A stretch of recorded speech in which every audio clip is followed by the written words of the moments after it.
seiner Möglichkeiten lebt, leidet an Fantasiemangel, sagt Oscar Wilde, und der muss es wissen. Auf unsere kleine Käferwelt bezogen heißt das, man sollte so ein bisschen um die Ecke denken können. Sowohl als Käferfahrer als auch als Käferteileproduzent ist das immer eine wichtige Sache, denn es gibt ja eigentlich nichts mehr so richtig von der Stange und keine Patentlösungen. Wir müssen uns immer so ein bisschen was einfallen lassen, und das macht ja auch gerade den Reiz unseres Hobbys aus. Warum ich das erzähle?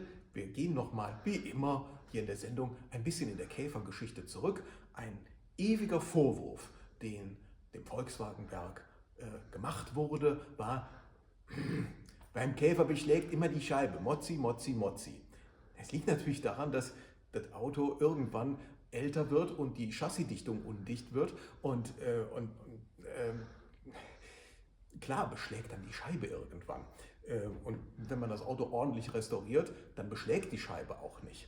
Aber das Volkswagen-Werk ließ sich nicht lumpen und kam 1970 auf die Idee der Lüftung, die 1968 eingeführt wurde, als die vordere Haube Schlitze bekam, dann auch noch im L-Paket gegen Aufpreis eine elektrische Lüftung zu spendieren. So sah die aus, das habe ich mal hier vorbereitet und zerlegt. Da ist hier so ein kleiner Elektromotor drin. Das ist der Kasten, der vorne hier beim Käfer unter der Haube sitzt hier, und hier anschließt unter die Lüftungsschlitze mit einem Wasserablauf. Und dann sitzt dann hier dieses Gebläse drin, und damit wird die Frontscheibe dann wirklich frei. Wenn es denn funktioniert. Denn oft funktioniert es nicht, und gerade die 1302-Fahrer bzw. die Fahrer von Modellen der Baujahre 71, 72 wissen irgendwie, das funktioniert nicht so richtig. Jedenfalls heute nicht mehr. Woran liegt das? Dafür müssen wir uns das mal ein bisschen genauer angucken. Dieser Elektromotor hier, diese Einheit, die ist gelagert. Man sieht das hier. Die ist hier aufgehangen. Moment, das ist unsere Lösung, dazu kommen wir gleich. Und hier diese Lagerung, die ist kaputt. Und zwar ist die immer kaputt. Das hier habe ich mal ausgebaut. Ihr seht das, das ist völlig hin, und das ist bei allen Autos hin. Hier habe ich mal mit viel Sucherei aus unserer Gebrauchteilkiste das Ding rausgesucht, was noch am besten erhalten ist. So sieht das aus. Und mal ehrlich, Leute, das ist eine Fehlkonstruktion. Das mag in den ersten Jahren des Autolebens so funktioniert haben, aber das ist im Grunde genommen viel zu weich. Und wie man hier sieht, das ist auch nicht einfach nachzumachen, und es hat auch bisher niemand nachgemacht. Ganz schlicht und ergreifend es nur 2 Baujahre sind, nämlich nur 71 und 72. Danach sah das anders aus. Und es gab auch kein einziges NOS-Teil. Es gab noch nicht mal ein Bild von einem NOS-Teil. Ich habe wirklich gesucht. Es gab es einfach nicht, und deswegen hat man noch nicht mal ein Muster, um es nachzumachen. Und jetzt um die Ecke denken ist angesagt. Ich will ja sowieso nicht diesen Mist hier nachbauen, der dann nach ein paar Jahren wieder kaputt ist. Ein Fewip-Teil, das muss ja auch ein bisschen nachhaltig sein, und manchmal muss es auch besser sein, als es bei VW früher war.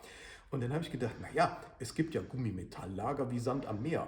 Da gucken wir doch mal, ob man nicht irgendwas von der Stange nehmen kann. Kann man leider nicht. Die ganzen Gummimetalllager sind viel größer vom Durchmesser, haben auch längere Stutzen. Oder wenn sie mal kürzere Schraubstutzen haben, dann waren sie hier zu dick. Das passt jedenfalls nicht hier in diesen kleinen Anwendungsbereich.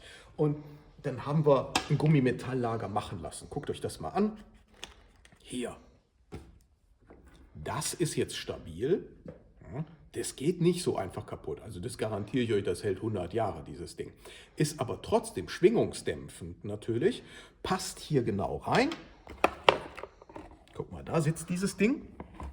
Und geht dann hier hin mit den originalen Muttern und den Unterlegscheiben. Zack, so ein bisschen fummelig.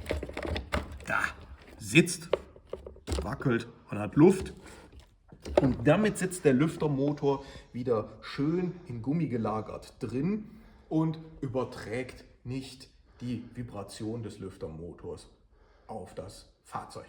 Dieses wunderbare Ding ist ab sofort lieferbar. Unter dieser Teilenummer steht auch nochmal im Begleittext vom Reel, und kriegt ihr zum Beispiel bei unserem Fewip-Partner Heckkraft Motors. Der hat das schon auf Lager, aber langfristig natürlich bei allen Fewip-Partnern. Aber gibt dem Heiko eine Chance. Der war der Erste, der es gekauft hat. Der hat das gesehen, und der hat es jetzt auf Lager. Da haben wir wieder was gelernt. Schönes Wochenende. Bis nächste Woche.